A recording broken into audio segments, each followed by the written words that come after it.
रोपित करने वाले महामना ज्योतिबा फूले और माता सावित्रीबाई फूले जी के चरणों में कोटि कोटि नमन करती हूँ। मनुवाद की रीढ़ की हड्डी को तोड़ने वाले ई रामास्वामी पेरियर जी के चरणों में कोटि कोटि नमन करती हूँ। शिक्षा और त्याग और बलिदान की मूर्ति माता रमाबाई जी के चरणों में कोटि कोटि नमन करती हूँ। द सिंबल ऑफ नॉलेज, विश्व रत्न, भारत के संविधान के निर्माता और हम नारियों के मुक्तिदाता ऐसे महामानव बाबा साहेब जी को कोटि कोटि नमन करती हूँ। मंच पर आसीन पूज्य भिक्खु संघ को मेरा कोटि कोटि नमन, और जो साहेब संत जी बैठे हैं उनको मेरा नमन, और जितनी भी मेरी बहनें बैठी हैं उन सबको मेरा नमो बुद्धाय, जय भीम। और आजाद जी, आपको भी मेरा नमन, क्योंकि आप एक धम्म कार्य को लेकर चल रहे हैं, तो आपको बहुत बहुत साधुवाद। और ये जो डॉक्टर अम्बेडकर पार्क समिति है उसका तहे दिल से आभार करती हूँ कि उन्होंने इतना अच्छा प्रोग्राम किया, और खासकर महिलाओं के सम्मान के लिए जो उन्होंने काम किया उसके लिए उनका बहुत बहुत साधुवाद। तो आप सभी को सबसे ज़्यादा अगर मैं किसी का साधुवाद करना चाहूँगी तो अपनी बहनों का, और भाई और पिता समान बैठे हैं, तो एक बार जोर से नारा हो जाए, जय भीम, जय भीम, जय भीम। क्योंकि जय भीम हमको इसलिए बोलना चाहिए क्योंकि जय भीम से बड़ा कोई नाम नहीं। जो जय भीम का नाम हुआ वो इंसान नहीं। लोग पूछते होंगे पत्थरों को, लेकिन जय भीम से बड़ा कोई भगवान नहीं। इसलिए हमको हमेशा जय भीम बोलना चाहिए। क्योंकि और एक और बात कि देखिए, मैं यहाँ भाषण करने तो नहीं आई हूँ, तो अगर आप लोग मुझे सुनना चाहते हैं तो प्लीज़ जो भी खड़े हैं वो बैठ जाएं, और कुछ थोड़ा थोड़ा आप लोगों से बात करूँगी और उसका जवाब देंगे तो मुझे अच्छा लगेगा। सबसे पहले मैं आप लोगों से पूछना चाहती हूँ कि मनु का जो विधान था और आज जो संविधान है, विधान का मतलब होता है जो चला आ रहा है और जो एक ही के संरक्षण में होता है, लेकिन संविधान का मतलब होता है जो सबके लिए समान होता है। इसलिए मनु का जो विधान था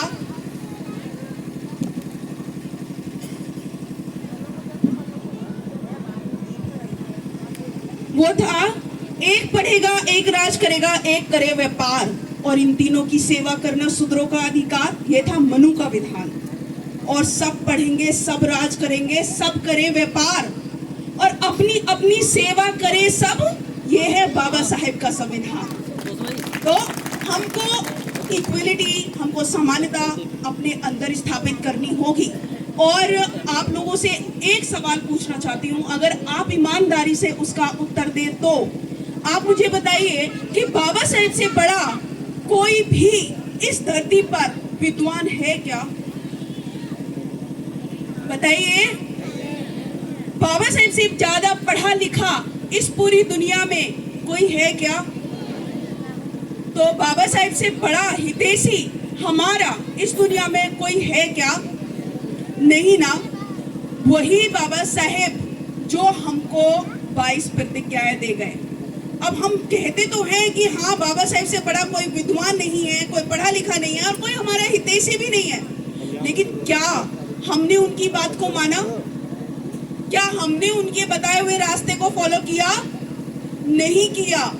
और जो बाबा साहेब अपने 3 गुरुओं को मानकर चले गए, जिन्होंने इस देश को और इस भारत की नारियों को और भारत की जनता को, जो अछूत थे, जो पिछड़े थे, जिनको कोई अधिकार नहीं था, उनके लिए पूरी जिंदगी उन्होंने लगा दी, और उन्हीं की बात को हमने नहीं माना। क्योंकि ये जो भारत देश है ये क्रांति और प्रतिक्रांति का भारत रहा है। तो सबसे पहले तथागत बुद्ध आए, तथागत बुद्ध ने क्रांति की, धम्म क्रांति, और मनुवादियों का जो राज था वो 100% से घटाकर 2% कर दिया। तो धम्म पूरे भारत में फैल गया, और धम्म की तरह ही लोग जीने लगे, सबको समानता मिलने लगी, महिलाओं को अधिकार मिलने लगे।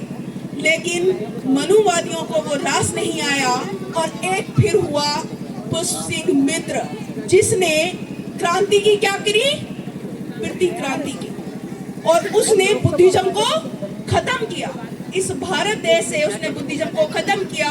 फिर आए हमारे साहब कबीर साहब और रविदास जी, उन्होंने भी अंधविश्वास पाखंडवाद के लिए कड़े आंदोलन किए, और उन्होंने इतनी बड़ी क्रांति की कि उस समय में भी अंधविश्वास और पाखंड से लोगों का विश्वास उठ गया। उन्होंने एक क्रांति की, लेकिन फिर उनके एवज में किसने वृत्ति क्रांति की, फिर की ये तुलसीदास ने की। और महिलाओं के लिए, जैसे कि अभी मैंने देखा कि दो लोगों ने बोला वो दोहा कि शूद्र पशु नारी ये सब तारण के अधिकारी, ढोल गवार शूद्र पशु नारी।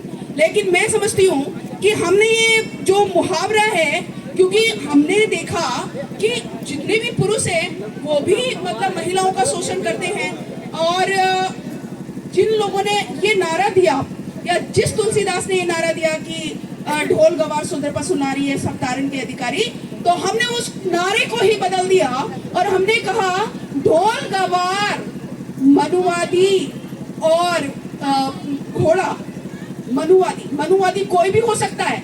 ये जरूरी नहीं कि मनुवादी श्रवणी होंगे, मनुवादी कोई भी हो सकता है। SC ST OBC में से भी मनुवादी हो सकते हैं। मनुवादी का मतलब होता है जो अपने समाज को आगे न ले जाकर पीछे खींचते हैं, जो अपने समाज की हाथ पकड़ने के बजाय टांग खींचते हैं, उनको मनुवादी कहते हैं।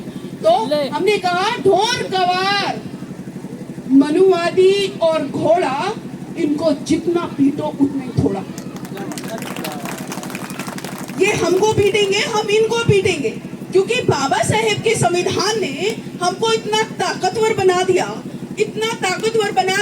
कि आज मनुवादी घबराते हैं महिलाओं के सामने बात करने से। एक समय था जब महिलाओं को ऊपर का तन ढकने की इजाजत नहीं थी। मनुवादियों ने इतना बुरा किया कि महिलाओं को ऊपर का तन ढकने की आजादी नहीं थी। और फिर एक माता आई, नगेली माता, और फिर आए ज्योतिबा फूले, माता सावित्रीबाई फूले, जिन्होंने कहा कि महिलाओं को भी उतना ही अधिकार मिलना चाहिए जितना कि एक पुरुष को मिलता है। इसीलिए उन्होंने बीड़ा क्या उठाया, उन्होंने बीड़ा उठाया कि जो आज तक महिलाओं का शोषण करते आए हैं, उन्होंने उन सभी कुरीतियों को दूर किया, यानी कि विधवा विवाह भी उन्होंने करवाए, और महिलाओं को जो शिक्षा लेने का अधिकार नहीं था वो शिक्षा उन्होंने दिलवाई, और जिस शिक्षा के बलबूते आज हम यहाँ पर पहुँच पाए। तो हमारा अगर किसी पे हमारे ऊपर जो कर्ज है वो किसका है, हमारे महापुरुषों का, और हमने उन्हीं को भूल गए, हमने उन्हीं को छोड़ दिया, और ऊपर वाला कहते कहते हमारी जवान नहीं थकती। और ऊपर मैं आपको बता देती हूँ कि ऊपर कौन है, ऊपर है दिमाग, क्योंकि अगर किसी का ये खराब है, ऊपर वाला खराब है, तो उसका सब कुछ खराब है, और अगर किसी का ये सही है तो उसका सब कुछ सही है। तो ऊपर कोई नहीं है, ऊपर कोई भी नहीं है।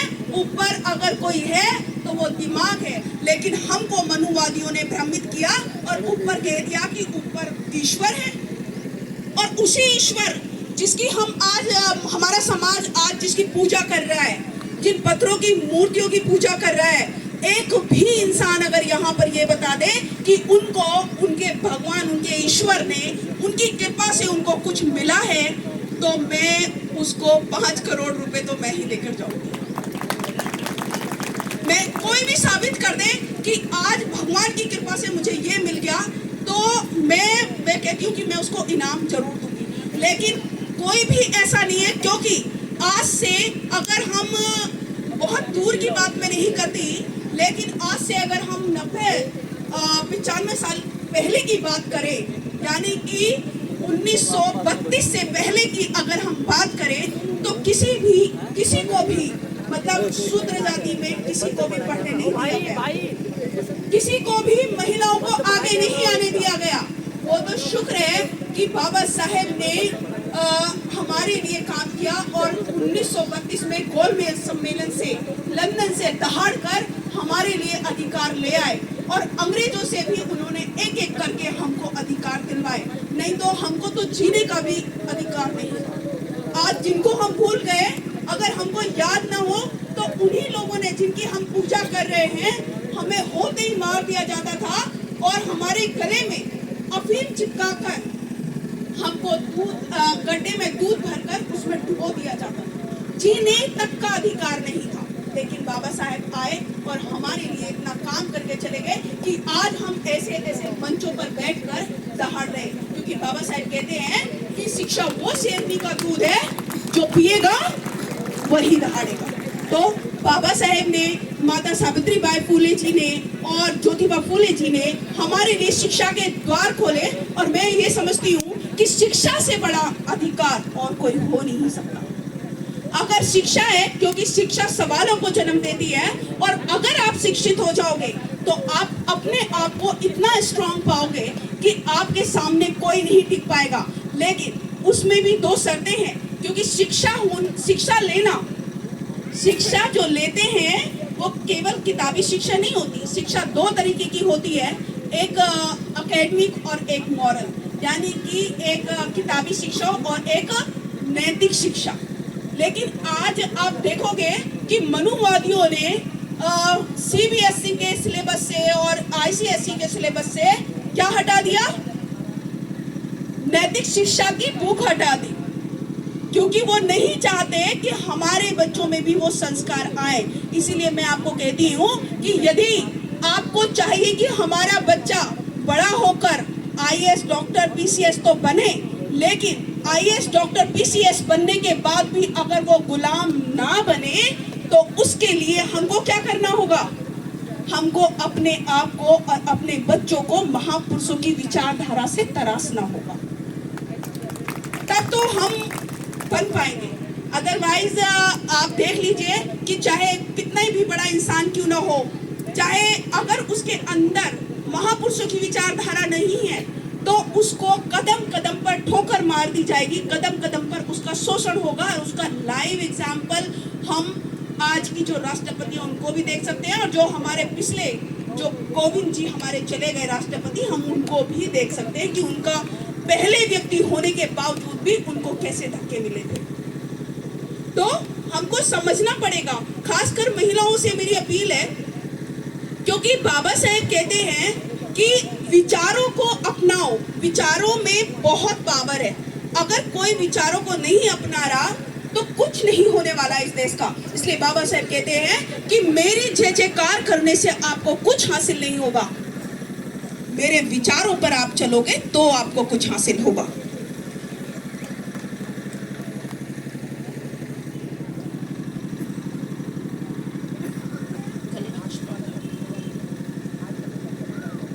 तो 1942 की अगर मैं बात करूं, क्योंकि बाबा साहेब ने 1913 में जब पहली बार अमेरिका गए तो उन्होंने एक कसम उठाई वहां की महिलाओं को देखकर कि यहाँ की महिलाओं तो इतनी आजाद है, पुरुषों के कंधे से कंधा मिलाकर चल रही है, और मेरे भारत की महिलाओं को बिल्कुल एकदम गुलाम बनाकर रखा हुआ है। उनको ना संपत्ति रखने का अधिकार है, ना उनको बाहर निकलने का अधिकार है, ना उनका विधवा विवाह नहीं कर सकते, और छोटी सी लड़की का विवाह, यानी 15 साल की या 9 साल की लड़की का विवाह किससे कर देंगे?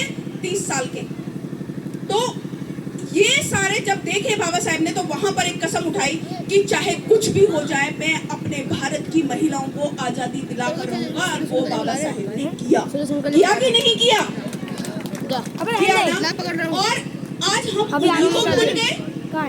आज क्या हमारे बाप दादा या हमारे पूर्वज किसी ईश्वर की पूजा नहीं करते थे? क्या उस भगवान को हम पे तरस नहीं आया, या वो भगवान भी जातिवादी हो गया कि ये शूद्र है, ये SC ST OBC है, इनको कोई अधिकार नहीं मिलना चाहिए? क्या भगवान भी जातिवादी था?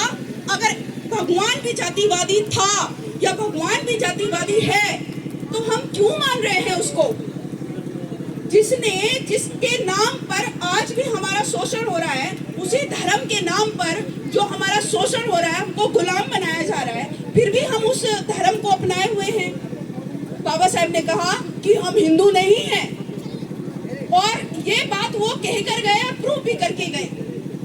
बाबा साहेब ने कहा कि बाबा साहेब हमारी माँ है, और इस बात को उन्होंने प्रूव किया 20 फरवरी 1929 में, जब महाराष्ट्र के वर्धा जिले में घटना हमारे तमाम लोगों के लिए एक आंदोलन चल रहा था।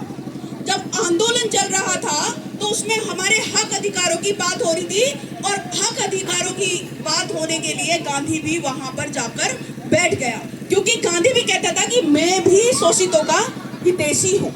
तो गांधी वहां जाकर बैठ गया, और जब गांधी वहां बैठे तो उन्होंने कहा, 8 दिन हो गए उस आंदोलन को चलते हुए, बाबा साहेब अपने 26 अलीपुर रोड पे थे, लेकिन लास्ट के दिन बाबा साहेब गए वहां पर, और जब वो गए तो ऐसी महिलाएं भागी भागी दौड़ी दौड़ी आई कि हमारे मसीहा बाबा साहेब आ गए, हमारे मसीहा बाबा साहेब आ गए, क्योंकि बाबा साहेब उस वक्त तक हमको अधिकार दिला चुके थे, और जो काला कानून था मनुस्मृति, उसको 25 दिसंबर 1927 को जला चुके थे।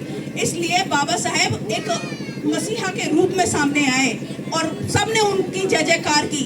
तो गांधी को ये बुरा लगा, और गांधी ने कहा कि डॉक्टर अम्बेडकर, मैं भी समाज का हितैषी हूँ, आप भी समाज के हितैषी हो, मैं भी समाज का भला करना चाहता हूँ, आप भी समाज का भला करना चाहते हो, फिर इन लोगों ने आपका स्वागत क्यों किया, मेरा क्यों नहीं किया? मैं तो इनके साथ 8 दिन से बैठा हूँ, मेरा तो इन्होंने जय जयकार नहीं की, आपने क्यों की? तब जानते हैं बाबा साहेब ने क्या कहा?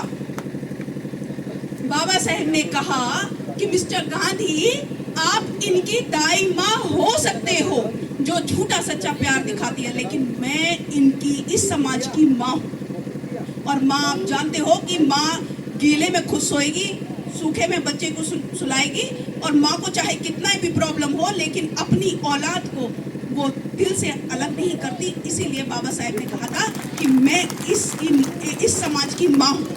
अब ये सुनकर गांधी जी दिल मिला गए, और उन्होंने कहा कि डॉक्टर अम्बेडकर, आप मुझे समझाओगे? जितनी आपकी उम्र है उतने दिन तो मुझे राजनीति करते हुए हो गए, आप मुझे समझाओगे? तब जानते हैं हमारे मसीहा बाबा साहेब ने क्या कहा? मिस्टर गांधी, मुझसे एज की नहीं, एजुकेशन की बात कीजिए, क्योंकि एज की जो बात करते हैं वो मूर्ख लोग करते हैं। इसलिए बाबा साहेब ने कहा। लेकिन हमने क्या किया? हमने तो उनकी बात को नहीं माना। बाबा साहेब रोते चले गए। उन्होंने कितनी बार रोए, बहुत बार रोए, लेकिन एक दिन था जब वो हंसे, जब वो खुश थे, और वो जानते हैं कौन सा दिन था? वो था 25 जनवरी 1950।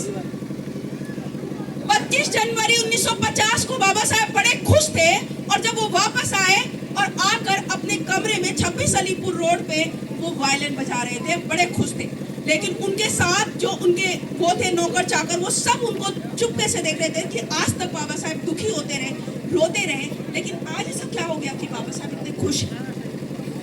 तो नानक चंद्रतु भी उनको देख रहे थे, और जब नानक चंद्रतु उनके पास गए, आधे घंटे उनको रुका नहीं गया, और आधे घंटे में जब बाबा साहेब के पास पहुंचे तो बाबा साहेब से कहा कि बाबा साहेब, आप आज तक इतने दुखी थे, सब कुछ आपने किया, लेकिन फिर भी आप दुखी हैं, आज ऐसा क्या हो गया कि आज आप इतने खुश हैं? तो बाबा साहब ने कहा कि नानक, कल से मेरा बनाया हुआ संविधान लागू हो जाएगा। और फिर नानक ने कहा कि आप ये तो कह रहे हो कि कल से आपका बनाया हुआ संविधान लागू हो जाएगा, लेकिन इसमें हमारे समाज का क्या भला है? इसमें हमारे समाज को क्या मिल जाएगा? तो बाबा साहब ने कहा कि मैं एक बात कह रहा हूं कि नानक, कल से इस देश में जितनी व्यवस्थाएं चल रही हैं वो सब जीरो हो जाएंगी, और अब कोई भी राजा रानी के पेट से जन्म नहीं लेगा। अब हर कोई राजा बन सकता है, ये बाबा साहब ने कहा। और बाबा साहब इसीलिए खुश थे क्योंकि वो जो सारी रजवाड़े थे, जो राजाएं थे, वो जो सब था, वो क्या हो गया था? जितने भी धर्म ग्रंथ थे, बाबा साहब ने अपने आर्टिकल नंबर 13 में उनको क्या कर दिया? यानी कि बाबा साहब ने संविधान के आर्टिकल नंबर 13 में मनुवाद की 13वीं कर दी। आर्टिकल नंबर 13 में ये बाबा साहब ने किया, लेकिन हम उन्हीं बाबा साहब को भूल गए, क्योंकि हम समझ ही नहीं पा रहे कि हमारे लिए मैं ये कहती हूँ कि जो जिन ईश्वरों की, जिन भगवानों की हम पूजा कर रहे हैं, वो भगवान भी बाबा साहेब से भीख मांग रहे हैं कि हमारा मंदिर बनवा दो, हमारी मस्जिद बनवा दो। और वही बाबा साहेब ने बनवाया और मस्जिद को भी जगह दी और मंदिर को भी जगह दिया। और हमको लगता है कि वो हमको कुछ देंगे। वो हमारे बाबा साहेब से भीख मांग रहे हैं और हम, हमारा समाज से भीख मांग रहे हैं। तो दोहरा पहने कैसे कैसे हम इस समाज की तरक्की कर पाएंगे? अगर हम इस समाज को बदलना चाहते हैं तो बाबा साहेब की एक बात को याद रखना पड़ेगा। 27, 28, 29 जुलाई 1956 में 3 दिन तक बाबा साहेब अपने 26 अलीपुर रोड पर रोते रहे। 3 दिन तक लगातार रोते रहे। तो बाबा साहेब से नानक चंद्र रत्तू ने पूछा कि बाबा साहेब, आपने सब कुछ तो दे दिया इस समाज को, हिंदू कोड बिल भी दे दिया, इस समाज को संविधान भी दे दिया, महिलाओं को हक अधिकार भी दे दिए, हमारे लोग जो है IAS भी बनने लगे, टीचर बनने लगे, सब कुछ तो दे दिया, फिर आप रो क्यों रहे हो? तो बाबा साहेब ने कहा कि नानक, मेरी तबीयत ठीक नहीं रहती और ये जो मेरे द्वारा दिलाए हुए अधिकार है, इनका फायदा केवल और केवल शहर के लोग उठा रहे हैं। और वही शहर के लोग जो अपने घर में इन्वॉल्व होकर रह गए, जिन्होंने समाज को भुला दिया। ये बाबा साहेब इस गम में रो रहे थे कि मेरा समाज जो है, जिस उम्मीद से मैंने ये सब कार्य को आगे लेकर आया, मेरा समाज उस पर खरा नहीं उतरा। तो मैंने जब ये बात पढ़ी, क्योंकि last 2 year of doctor Ambedkar right में नानक चंद्र रत्तू लिखते हैं, जब मैंने ये बात पढ़ी तो मुझे समझ में आया और मैंने अपने आप से वादा किया कि बाबा साहेब, आपका सपना मुझे नहीं पता कि मैं कितना पूरा करूंगी, लेकिन मेरी आखिरी सांस तक मैं जन जन तक आपके मिशन मूवमेंट को, आपके विचारों को पहुंचा करूंगी। और वही मैं कर रही हूँ, क्योंकि मुझे लगता है कि आज बहुत सारे लोग हैं, मैं मानती हूँ कि आज सोशल मीडिया का जमाना है, लेकिन आज भी मेरी बहनें इतनी अंधविश्वास में हैं, इतनी पाखंड में हैं, इतनी अनपढ़ हैं कि उनको फेसबुक, इंस्टा और व्हाट्सएप चलाना नहीं आता। फिर उनको कैसे समझाऊं? उनको तो मैं वहीं जाकर समझा पाऊंगी ना। एक किताब मैंने और पढ़ी बाबा साहेब की, और उसमें लिखा था, बाबा साहेब की किताब थी डॉक्टर अम्बेडकर एक संघर्ष, और उसमें लिखा था कि मैं अपना अनुयायी उसी को मानूंगा जो अपने पूरे जीवन में 4 लोगों को जागरूक करे। बाबा साहेब ने कहा ये कि मैं अपना अनुयायी सिर्फ उसी को मानूंगा जो 4 लोगों को जागरूक करे। तब भी मैंने एक कसम उठाई कि बाबा साहेब, आपने मुझे 4 लोगों का टारगेट दिया है, मैं इसमें 0 लगाने का काम करूंगी, चाहे वो 40 हो, 400 हो, 4,000 हो, 4 लाख भी हो। तो हमको खुद से, अभी हमारा समाज करके रहे, सामने वाले पर उंगली उठा रहा है, वो ठीक नहीं कर रहा, वो सही नहीं कर रहा, वो ऐसा कर रहा है, वो ऐसा कर रहा है। कभी खुद के अंदर झांक कर देखा है कि मैं क्या कर रहा हूँ या मैं क्या कर रही हूँ? जिस दिन हम अपनी गलतियों को स्वीकार कर लेंगे, जिस दिन हम अपने आप से सॉरी बोलेंगे और जिस दिन हम अपने आप को पहचान लेंगे, उस दिन इस समाज का कुछ हो पाएगा। अदरवाइज दूसरों की बुराई करते रहिए, कुछ हासिल नहीं होने वाला। क्योंकि कार्ल मार्क्स के पीछे सिर्फ 14 लोग थे। हेड गवार की कोई मूर्ति नहीं बनी। जो संगठन RSS चल रहा है, उनके विचारों से ये परिवर्तन हुआ, उनके विचारों ने हमारे समाज को गुलाम बनाया। लेकिन बाबा साहेब की हम मूर्ति बनाते हैं, बस मूर्तियों तक सीमित है। बाबा साहेब की पूजा करते हैं, कभी उनके बताए हुए रास्ते पर हमने चलने की कोशिश की नहीं की। इसीलिए आज हमारे समाज के साथ, हमारे बच्चों के साथ इतना बड़ा शोषण हो रहा है कि उनको एजुकेशन में ना स्कॉलरशिप मिल रही है, लोगों की नौकरी नहीं मिल रही है, डिमोशन कर दिए गए। ये सिर्फ इसीलिए क्योंकि हमने अपने महापुरुषों की बात को नहीं माना। इसीलिए तो एक महिलाओं के लिए, क्योंकि महिला बहुत सारी बैठी है, आप लोगों को एक छोटी सी बात बताकर जाना चाहती हूँ कि 5 बातों को याद रख लीजिए, 5 बातों को मेरी याद रख लीजिए। पहली बात, शिक्षा। अपने बच्चों की शिक्षा पर ध्यान दीजिए, क्योंकि अगर शिक्षा होगी उनके पास तो वो सब कुछ हासिल कर सकता है। ना केवल अपने परिवार का भला कर सकता है, बल्कि अपने समाज का भी भला कर सकता है। दूसरी बात, संस्कार। क्योंकि हम जैसे संस्कार अपनाएंगे, हमारे बच्चे ठीक वैसा ही संस्कार अपनाएंगे। यदि आप चाहते हो कि आपके बच्चे आपको भगवान माने, तो पत्थरों की मूर्ति को भगवान मानना बंद कर दीजिए, क्योंकि आप उनकी सबसे बड़ी भगवान है। आपसे बड़ा कोई भगवान नहीं है उनके लिए। तो अपने बच्चों को सही संस्कार दीजिए, और सही संस्कार कब आएंगे? जब आप इस तरह के प्रोग्राम में आएंगे, जब आप इस तरह की सभाओं में बैठेंगे, जब आपको महापुरुषों का ज्ञान होगा, तब आप अपने आप को भी और अपने बच्चों को सही संस्कार दे पाएंगे। तीसरा है संगति। संगति, अभी शिक्षा भी हो गई, अभी संस्कार भी हो गए, लेकिन अगर हमने उनकी बच्चों की, क्योंकि बच्चों का दिमाग जो है ना कच्ची मिट्टी की तरह होता है, हम जैसा उनको बनाएंगे वो वैसा ही बनेंगे। तो संगति पर ध्यान दीजिए कि कहीं मेरा बच्चा गलत संगति में तो नहीं है, कहीं मेरा बच्चा ज्यादा खेल तो नहीं रहा, कहीं मेरा बच्चा ज्यादा बुरे लोगों में तो नहीं बैठा, जुए शराब में तो लोगों की संगति में तो नहीं है। तब हम कुछ कर पाएंगे। और चौथा है अपनी पहचान। अपनी पहचान बनाओ। अभी तक हम दूसरों की पहचान पर जीते आ रहे हैं, लेकिन हमको खुद को अपनी पहचान बनानी पड़ेगी, और उस पहचान के लिए खुद ही संघर्ष करना पड़ता है। सपोर्ट आपको मिलेंगे, जैसे कि आज अगर मैं कहूँ कि मुझे सपोर्ट तो मेरे पति का बहुत मिला है, जो रिचपाल सिंह बौद्ध है, उन्होंने मुझे आगे बढ़ाया, उन्होंने मुझे आगे लेकर आए, क्योंकि वो एक चीज में बिलीव करते हैं कि मैं किसी भी समाज की तरक्की, बाबा साहब कहते हैं कि मैं किसी भी समाज की तरक्की महिलाओं की तरक्की से मापता हूँ, इसीलिए वो मुझे आगे बढ़ाने का काम करते हैं। और आज आपको बताते हुए मुझे ये गर्व हो रहा है, मेरे पति को भी होता है कि जब मैं बाहर निकलती हूँ तो मुझे देखकर कोई ये नहीं कहता कि ये रिचपाल सिंह की वाइफ जा रही है, लेकिन मेरे पति को देखकर सब ये बोल देते हैं कि ये शकुन बौद्ध के पति हैं। ये है अपनी पहचान बनाने। तो अभी हमको खुद पर ध्यान देना पड़ेगा, अपनी मेहनत हमको खुद करनी है, हमें दूसरे से उम्मीद नहीं करनी। क्योंकि मैं ये कहती हूँ कि मैं अपने लिए, अपने हिसाब से, अपने जितना मुझ में दम है, मैं अपना काम करूंगी। लोग क्या कर रहे हैं उससे मुझे परवाह नहीं, लेकिन मैं महापुरुषों की विचारधारा को जन जन तक पहुंचाऊंगी, और ये मैंने खुद से प्रण किया है, किसी और से नहीं। इसीलिए 4 लाइन बोलकर अपनी बात को खत्म करती हूँ कि रुतबा मेरे शीश को बाबा साहेब आपके संविधान से मिला, और ये जो सम्मान है ये भी मुझे आपके संविधान से मिला। लोग कहते होंगे कि उनको मुकद्दर से मिला है, लेकिन मैं तो कहती हूँ मुझे मुकद्दर भी बाबा साहेब के संविधान से मिला।